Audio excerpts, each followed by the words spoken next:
So, hi guys! Ayan, I'm Nancy. Ayan. Andito tayo ngayon sa Popo. Ayan yung account ko. Beng. And, gagawa tayo ng tutorial kung paano mag-cancel. Sa mga hindi dyan na-approve na mag-quit. Ito na yung time ninyo para i-cancel lang Pero bago kayo mag-cancel, kailangan i-withdraw nyo muna lahat ng money nyo bago ma-cancel. Kasi pag kinancel nyo na may money pa yan, alugi kayo. Hindi nyo na mababawi yan.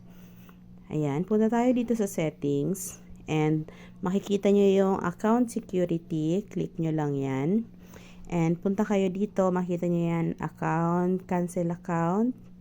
Ayan, and confirm.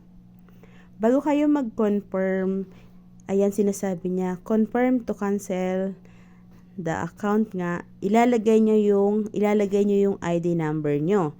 Yung ID number nyo dyan sa Popo. Tapos, click nyo yung confirm.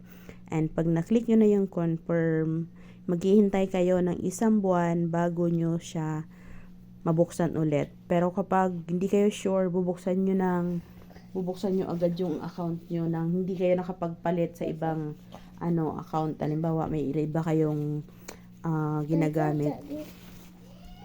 May ginagamit na Ninja.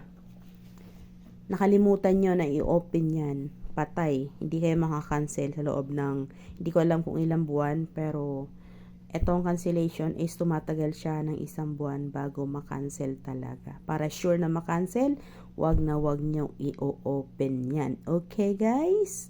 Bye! So, yan, balik ko na sa dati kong baka makancel. Sayang yung points ko. Balik tayo sa, ayan na. Di ko kinancel. Ginawa ko lang itong tutorial.